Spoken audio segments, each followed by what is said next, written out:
Principles of Agronomy by Reddy and Reddy. Introduction to Agriculture and Agronomy.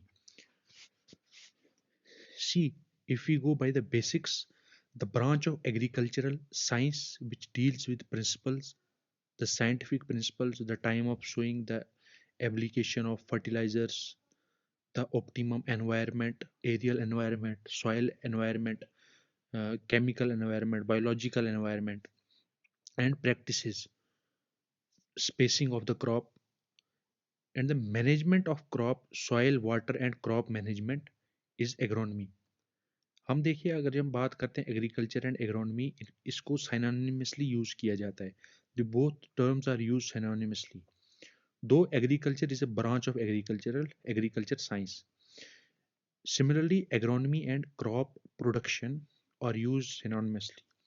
When we grow a crop, it's not just we grow a crop and then harvest it, but it's a uh, the management, the practices, the principles, the scientific principles which we apply in the field is governed by agronomy.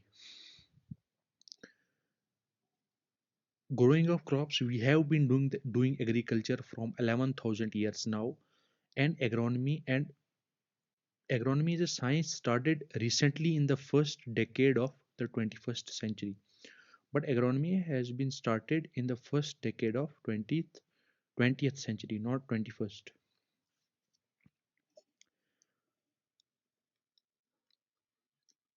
The term agriculture is derived from the Latin word. The question important here is that we have to remember that agriculture is a Latin word, but agronomy is a Greek word. Why agriculture? Why we have to remember is this? Because the previous question has been asked that agronomy is derived from which word? So agronomy is derived from Greek word, but agriculture is a Latin word. And if we go by the definition of the words by words, agros and nomos, a Greek word concerning agronomy, means field management. So the definition which is formed by the words is field management, but it's not only confined with the field management. It deals with the principles. You can see here, agronomy is a branch of agricultural science which deals with principles, the scientific principles and practices of soil, water, and crop management. In recent time, the agronomy is methods which provide favorable environment to the crop for higher productivity. The importance of agronomy is higher productivity. The importance of agronomy is scientific principles use. The importance is economics, less cheapest inputs and more output. So the Norman give the agronomy definition is as science of manipulating the crop environment complex with dual aims of improving agricultural productivity and gaining a degree of understanding of the process involved. Now the basic principle, if we go, the environment of crop constitutes the soil environment and the aerial environment of the plant. The aerial atmosphere and the soil atmosphere, soil conditions. So why it's a basic principle of agronomy? Because environment influences growth and development of crop, whether it might be a aerial environment, whether it might be the soil environment. Soil environment is amenable for manipulation or modification. We can modify the soil environment through tillage, through irrigation, through fertilizer application, etc. In soil environment, the first thing we look is of soil physical environment, which comprises of soil air, soil water, and soil temperature. You could be asked that, tell us that which comprises of soil physical environment: soil air, soil solution, pH, soil temperature. So you have to remember these three things are in soil physical environment. What are these? Soil air, soil water, and soil temperature. And soil solution, pH, electrical conductivity, nutrient concentration constitute the, by the words you can say that these are concerned with soil chemical environment. And in soil, biological environment constitutes the living organisms present in the soil and the resultant reactions. The What the living organisms do? They do mineralization, immobilization, extra. So this constitutes of the soil biological environment. The soil management part of agronomy deals with manipulation or modification of soil environment for better crop growth. The ultimate aim is to better the crop growth. Now, what we are doing in agronomy, we are manipulating the environment. And in aerial environment includes solar radiation, rainfall, temperature, relative humidity, and wind velocity. Crop production, I what I told you in the first page. In first page it's clearly written that crop production can be synonymously used for agronomy. So crop production is basically conversion of environmental inputs like solar energy, the solar radiations, carbon dioxide present in the atmosphere, water present in the soil nutrients, the practices which we involve during crop production into economic products in the form of human or animal food or industrial raw materials. Now the aerial environment can't be altered easily, but today in the present era are you have heard about the protected structures. If you have not if you haven't heard of them, you will hear of them. Season for raising each crop has to be selected to attain higher productivity from the available climatic resources. Okay, now the important thing which comes in the first chapter of Ready and Ready is history of agriculture. Now we will do here smart study, like we will look at the things which might be asked in the exam hall. The first thing is the earliest man was Homo erectus. The earliest man was Homo erectus, which emerged 1.5 million years ago. Okay, which went from old world tropics to the temperate, like means that from Africa to the Europe or other Scandinavian countries. And the Homo sapiens, in this you can see Homo sapiens, the direct ancestor of modern man, lived around 250,000 years ago. Homo sapiens sapiens, who is the modern man? Modern man is not Homo sapiens, but modern man is Homo sapiens sapiens. And the Homo sapiens is the direct ancestor of modern man. And the modern man appeared in Africa around 35,000 years ago. Now this is not the important thing. If we look at the important events between the period 7500 BC to 6500 BC, man gradually shifted from hunting and gathering to agriculture. You can remember this. Now you can see there is seven. You can relate this seven with the street light. Street light is like seven, isn't it?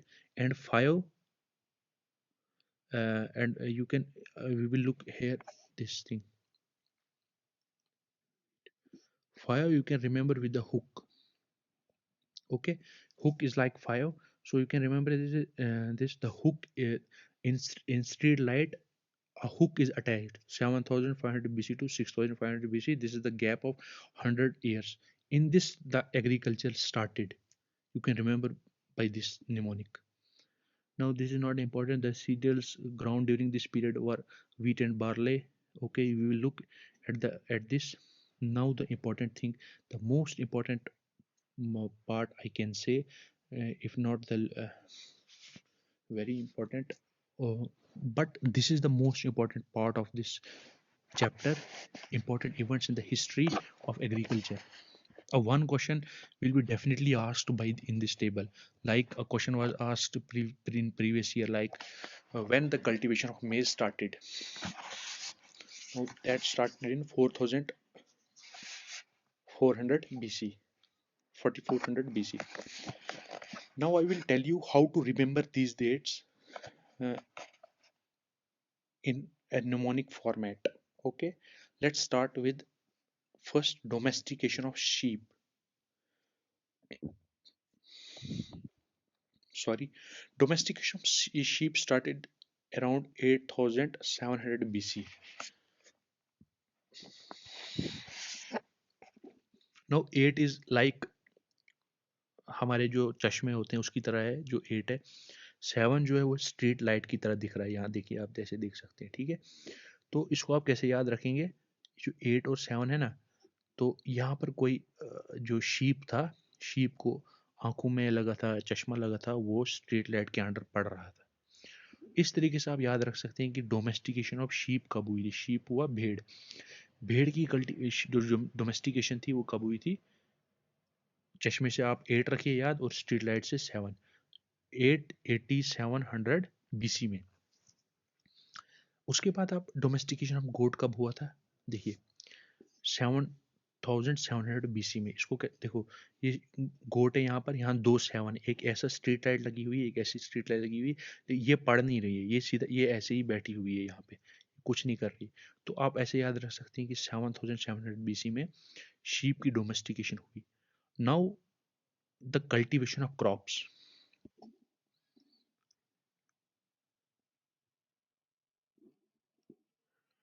C cultivation of crops में देखिए कब हुई थी, 4400 BC। तो इसको आप कैसे याद रखेंगे, जो यहाँ पर आप अ,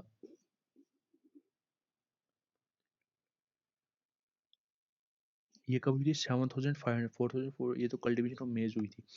7500 BC, इसको आप कैसे याद रखेंगे, ये स्ट्रीट लाइट ही है, ये जो 5 है ना, ये हुक की तरह होता है। तो आप ऐसे याद रखो कि जो हुक है इस पर टंगा हुआ है, तो इस पर आप ऐसे याद रख सकते हैं कि 7500 BC में क्रॉप्स की कल्टीवेशन स्टार्ट हुई थी, और पहली क्रॉप जो थी वो वीट और बार्ली थी। उसके बाद 6000 BC में domestication of cattle and pigs हुई थी। 6 हॉकी का डंडा जैसा होता है, हॉकी का डंडा जो 6 का शेप होता है उसका, तो आप ऐसे याद रख सकते हैं। तो 6000 BC में जो पिग्स और कैटल आपस में इधर इनकी हॉकी मैच चल रहा है, उसको ऐसे याद रख सकते हैं कि 6000 BC में डोमेस्टिकेशन ऑफ कैटल और शीप हुई।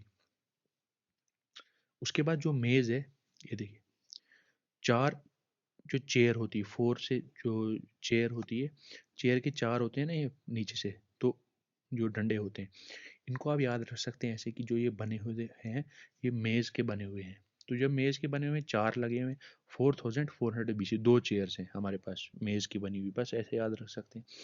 आपको निमोनिक बनाना है, ये बहुत अच्छा, मैं आसान तरीका बता रहा हूँ आपको याद करने का। इस टेबल को आप इसको अगर 2-3 बार विजुअलाइज करेंगे अपने दिमाग में, ये तो आपको कभी नहीं भूलेगा फिर। तो दूसरा जो है वो कल्टीवेशन ऑफ पोटैटो कब हुआ था, 3100 BC में, ये आपको ऐसे याद रखना है। और व्हील इन्वेंट कब हुआ था, 3400 BC, ये इसको आप कैसे याद रखेंगे। जो मान लीजिए ये मेरे पास चेयर है, ठीक है, इसके ऊपर हर्ट लगा हुआ है। हर्ट का शेप क्या होता है, हर्ट का 3 जैसे शेप होता है ना, ऊपर से जब हम हर्ट ऐसे बनाते हैं थोड़ा, वो ऊपर से 3 का शेप होता है, तो 3 इंटू 3 3 4 क्या, 4 चेयर से आया हमारे पास, और हर्ट से 3 आया, तो 3400 BC में व्हील का इन्वेंशन हुआ था। उसके बाद 3000 BC में bronze was use to make tools. 2900 BC में प्लो इन्वेंट हुआ था। ये कैसे याद रखोगे आप, bronze was use to make tools, देखो ये भी 3 है ना, 3000 BC में ये ब्रोंज का हर्ट बना हुआ है। 3000 BC में ब्रोंज का यूज होने लगा टूल मेकिंग में। उसके बाद 2900 BC में प्लो इन्वेंशन हुई, ये आप कैसे याद रखो। जो टू है ये डक की तरह होता है ना, ऐसे टू टू, और 9, 9 बैलून जैसा, ऐसे बैलून ने नीचे से इसको रस्सी लगी हुई है, 9 ऐसे बन गए।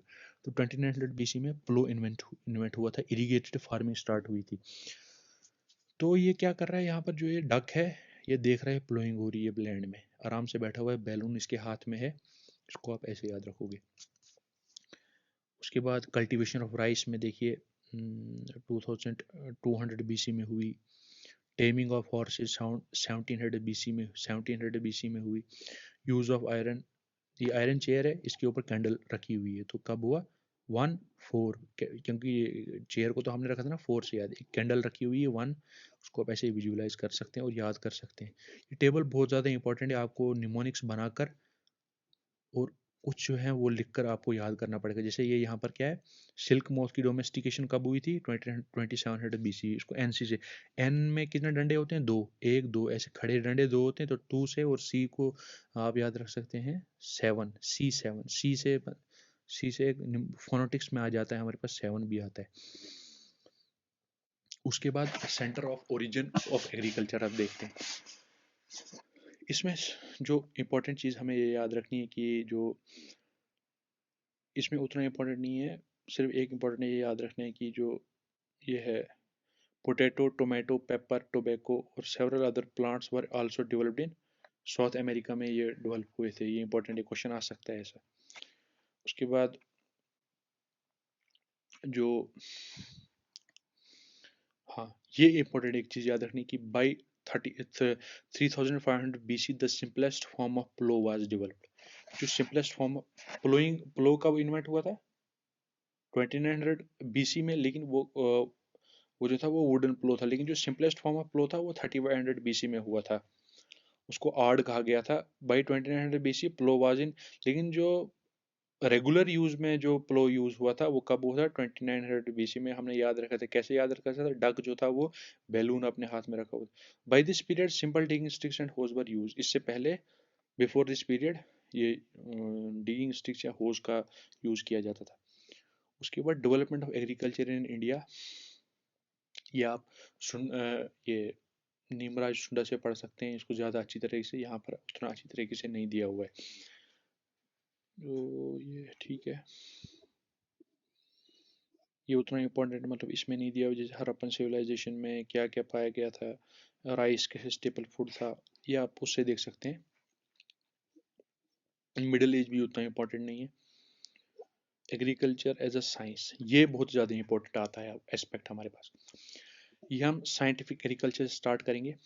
तो पहला क्वेश्चन ऐसा आ सकता है कि जो सिस्टमेटिक वे में जो हमारे पास एग्रीकल्चर है वो किसने स्टार्ट किया था सिस्टमेटिक वे में? Plant nutrition in systematic way, ये वैन हेलमाउंट ने किया था। और उसने ये कंक्लूड किया था कि जो प्रिंसिपल ऑफ वेजिटेशन है वो वाटर है। ये किसने बोला था? वैन हेलमाउंट ने, वैन हेलमाउंट, ठीक है।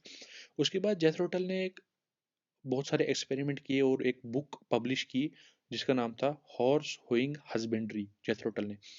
उसके जो ये एक्सपेरिमेंट्स थे वो कल्चरल प्रैक्टिसेस पर थे। और उन्होंने उसकी जो डेवलपमेंट थी, उसने क्या डेवलपमेंट किया था? जेथरोटल ने कौन सी बुक लिखी? Horse hoeing husbandry. और क्या डेवलप किया? सीड ड्रिल और हॉर्स ड्रॉन कल्टीवर उन्होंने डेवलप किया। उसके बाद हमारे पास आर्थर यंग आते हैं। उन्होंने क्या किया? पॉट कल्चर एक्सपेरिमेंट किए to increase the yield of crops by applying several materials like poultry. He published 46 volumes, okay, called as Annals of Agriculture. तो हमने देखो कितने साइंटिस्ट किए। सबसे पहला वैन हेलमाउंट, इन्होंने क्या किया? प्रिंसिपल ऑफ वेजिटेशन दिया। ये सिस्टमेटिक वे में स्टडी इन्होंने की। और प्रिंसिपल ऑफ वेजिटेशन वाटर था, इन्होंने कहा। जेथरोटल ने क्या किया? सर्वल एक्सपेरिमेंट्स कंक्लूड किए, हॉर्स विंग हस्बेंड्री दी। इसके जो एक्सपेरिमेंट थे उसकी वजह से जेथरोटल ने क्या डेवलप किया? सीड ड्रिल डेवलप किया और हॉर्स ड्रॉन कल्टीवर डेवलप किया। हॉर्स ड्रॉन कल्टीवर से हॉर्स सोइंग हस्बेंड्री, इसने एक बुक भी पब्लिश की थी। ऑर्थर यंग ने 46 वॉल्यूम्स में एनाल्स ऑफ एग्रीकल्चर लिखा। और फादर ऑफ टिलेज भी जेथरोटल को कहा जाता है। वैन हेलमाउंट ने प्रिंसिपल ऑफ वेजिटेशन वाटर का दिया था, ठीक है। उसके बाद development of branches of agriculture, soil science जो है, जैसे soil science began with the formulation of the theory of humus in 1809। 1809 में जस्टिस वॉन लीबिग ने थ्योरी ऑफ ह्यूमस दी थी। उसके बाद सर हेम्फ्री डेवी ने पब्लिश एक बुक की, एलिमेंट्स ऑफ एग्रीकल्चरल केमिस्ट्री, 1813 में। 1837 में जॉन बेनेट लॉज ने एक्सपेरिमेंट किए, मैन्यूर्स और क्रॉप्स और बहुत सारे फर्टिलाइजर्स की डेवलपमेंट की। लेकिन जो ट्रूली साइंटिफिक अप्रोच फार्मिंग की थी वो 1840 में जस्टिस वॉन लीबिग ने की, ठीक है। और इन्होंने ही थ्योरी ऑफ ह्यूमस दी थी। जो साइंटिफिक अप्रोच थी सिस्टमेटिक वे में किसने की थी? वैन हेलमाउंट ने। लेकिन जो ट्रूली साइंटिफिक अप्रोच थी वो किसने की थी? जस्टिस वॉन लीबिग ने। और 1842 में लॉज, जो हमारे पास जॉन बेनेट लॉज थे, इन्होंने एक प्रोसेस ऑफ ट्रीटिंग, जो इन्होंने क्या किया था? फॉस्फेट रॉक को फॉस्फेट रॉक से सुपर फॉस्फेट बनाया, जैसे हम कहते हैं ना आज फर्टिलाइजर, सिंगल सुपर फॉस्फेट। ये जो था ये इन्होंने ही बनाया था। इन्होंने, लॉज ने। इनका पूरा नाम क्या था? John Bennet Lawes. और इन्होंने ही सिंथेटिक फर्टिलाइजर इंडस्ट्री की स्टार्ट किया। उसके बाद प्लांट ब्रीडिंग में 18th सेंचुरी में, ये उतना ज़्यादा यहाँ पर डिटेल में नहीं दिया हुआ है, लेकिन जो मतलब कि इन्होंने मेंडल ने लॉज अपने कब दिए थे 1866 में, ये हमें याद रखना है। तो ये भी क्वेश्चन आ सकता है, लेकिन इसमें उतना डिटेल में नहीं दिया हुआ है, सिर्फ 3 या 4 लाइन्स में दिया हुआ है उतना। अगर हम इसको दोबारा ये, अगर जेनेटिक्स की प्रिपरेशन कर रहे हैं हम जेनेटिक्स में तो उसके लिए हम इसको डिटेल में पढ़ सकते हैं, लेकिन इसको भी न्यूमराशन से अगर हम चाहें तो कर सकते हैं, उसमें क्लियर अपने कंसेप्ट। उसके बाद एग्रीकल्चर इंजीनियरिंग में देखें, जो एक इम्पोर्टेंट पॉइंट है इसमें, रॉबर्ट रैनसम जो थे, इन्होंने क्या किया था, patented a cast iron share in 1785 and self sharpening share in, देखो इन्होंने क्या किया था, इन्होंने पेटेंट किया था कास्ट आयरन शेयर को, ठीक है, कब, 1785 में। कास्ट आयरन शेयर का पेटेंट कब हुआ था, ये किसने किया था, रॉबर्ट रैनसम। ये क्वेश्चन आ सकता है ऐसे। और एफिशिएंट सीड ड्रिल 1830s में अच्छा बना था। और फर्स्ट सक्सेसफुल ट्रैक्टर कब बिल्ड हुआ था यूएसए में, 1892 में। ये इंपॉर्टेंट चीज़ याद रखनी, 1892 में फर्स्ट सक्सेसफुल ट्रैक्टर बिल्ड हुआ था, ठीक है। और उसके बाद एंटोमोलॉजी और पैथोलॉजी में देखें तो हाँ, इसमें first successful large scale conquest of a paste by chemical means was the control of grape wine powdery mildew, जो कि पेरानोस्पोरा की वजह से होता है यूरोप में 1840s में। हो फर्स्ट केमिकल, जो केमिकल यूज हुआ था किसी भी एक, जो हमारे पास ये फंगस है इसको, इसका कंट्रोल करने के लिए, वो ग्रेप वाइन पहला किस पर हुआ था, ग्रेप वाइन पाउडरी मिल्ड्यू, जो कि पेरेनोस्पोरा की वजह से होती है यूरोप में 1840s में, ठीक है। फर्स्ट सक्सेसफुल जो कि बॉर्डियक्स मिक्सचर की वजह से, जो बट ये बॉर्डियक्स मिक्सचर का यूज हुआ था। और डीडीटी जो फर्स्ट सिंथेसाइज हुआ था 1874 में, पॉल मुलर ने किया था। डाइक्लोरोडाइफेनाइल डाइक्लोरोइथेन, ये फर्स्ट सिंथेसाइज किसने किया था, जो इसका मतलब ये केमिकल, जो उसका केमिकल है, ये इन्होंने केमिकल नेचर इन्होंने पता किया था डीडीटी का 1874 में, डॉक्टर पॉल मुलर ने किया। उसके बाद देखिए जो एग्रीकल्चर इकोनॉमिक्स है, इसमें सिर्फ एक चीज़ याद रखनी है, the key date in the history of agriculture research and education in 1862। 1862 एक की डेट थी एग्रीकल्चर की, क्योंकि जो एग्रीकल्चर रिसर्च कब स्टार्ट हुई, मतलब कि इंस्टीट्यूट्स कब स्टार्ट हुए, जो डिपार्टमेंट कब एग्रीकल्चर के स्टार्ट हुए, जो कि एग्रीकल्चर की स्टडी को प्रमोट करते, एग्रीकल्चर की स्टडी को मतलब जो करते थे, वो 1862 में जब किसने स्टार्ट किया, यूएसए में हर एक स्टेट में वहाँ पर एक कॉलेज खोला गया, एक एग्रीकल्चर रिसर्च स्टेशन खोला गया, यूएस कांग्रेस ने खोला था 1862 में यूएसए में। उसके बाद देखिए जो, हाँ, साइंटिफिक एग्रीकल्चर इन इंडिया, ये बहुत ज़्यादा इंपॉर्टेंट है, सॉरी। 1870 में क्या हो, एक joint department of agriculture revenue and commerce ये एस्टेब्लिश हो। जॉइंट डिपार्टमेंट, सिर्फ एग्रीकल्चर नहीं था यहाँ पर रेवेन्यू भी था, यहाँ पर कॉमर्स भी था, ठीक है। एक जॉइंट डिपार्टमेंट खुला गया 1870s में। उसके बाद देखिए जो लेटर ऑन द रिकमेंडेशन, जो फेमाइन कमीशन की रिकमेंडेशन थी 1880 में, एक सेपरेट डिपार्टमेंट एग्रीकल्चर स्टार्ट किया गया with the object of increasing food production for local people and industrial raw material for export. Famine commission कब की एस्टेब्लिश किया गया था, 1880s में। उसके बाद वर्क अलोंग साइंटिफिक लाइंस, जो देखो 1905 में फिर क्या हुआ, imperial Agricultural Research Institute Pusa Bihar में एस्टेब्लिश किया गया, ठीक है। उसके बाद 1912 में, ये इंपॉर्टेंट याद रखना है हमें, 1912 में sugar cane breeding station establish किया गया कोयम्बटूर में, जो कि एक ब्रांच थी Imperial Agricultural Research Institute Pusa की। ये इंपॉर्टेंट क्वेश्चन आ सकता है ऐसे कि 1912 में कोयम्बटूर में जो शुगर केन ब्रीडिंग स्टेशन था वो एस्टेब्लिश किया गया।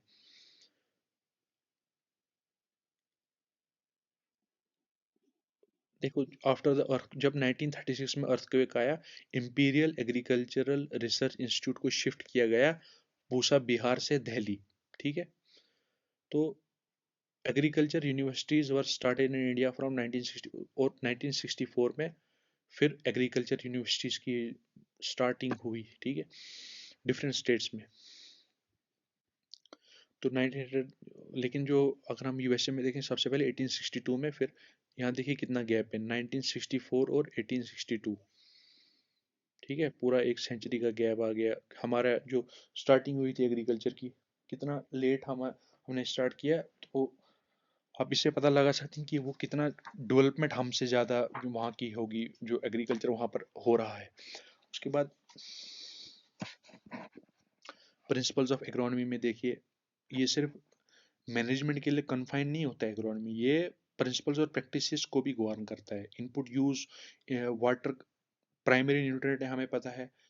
तो क्रॉप प्रोडक्शन, जो जैसे क्रॉप को किस तरीके से ग्रो करना है, कब करना है, कैसे करना है, बेसिक थीम जो क्रॉप प्रोडक्शन का है वो क्या है। ठीक है, जो इसके प्रिंसिपल्स और प्रैक्टिसेस होते हैं, उनका एम होता है हायर क्रॉप प्रोडक्शन, इनपुट को आउटपुट में कन्वर्ट करना। इनपुट जैसे सॉइल है, वाटर है, रेडिएशन है, CO2 है, न्यूट्रिएंट्स हैं, हम इनपुट्स का उस तरीके से यूज करते हैं ताकि हमारे पास हायर प्रोडक्टिविटी आए। इनपुट को आउटपुट में एफिशिएंटली हम करते हैं चेंज। तो इम्पोर्टेंस क्या है एग्रोनॉमी की, ये मेजर इवेंट्स कुछ थे, या उतना इंपॉर्टेंट नहीं है एग्जाम पॉइंट ऑफ व्यू से। स्कोप, रोल ऑफ एग्रोनॉमिस्ट, मैं आपको पूरा बताता हूँ ये क्या है। इंपॉर्टेंस एग्रोनॉमी की क्या है, higher production of crop, development of package of practices, profit, new research. उसके बाद अदर रिलेशन साइंस के साथ, it is related with physiology, soil chemistry, physics. Physics से कैसे हॉरिजॉन्टल या vertical movement of water, capillary action, clay soil में different movement होती है वाटर की। तो अगर आपको बेसिक पता है एग्रोनॉमी का क्या है, तो आप इसको अच्छी तरह से खुद ही पढ़ सकते हैं। जो इंपॉर्टेंट चीज़ें थी वो हमने डिस्कस कर ली इस पहले चैप्टर में। इसमें कुछ अगर छूट गया हो तो आप कमेंट सेक्शन में बोल सकते हैं। Thank you.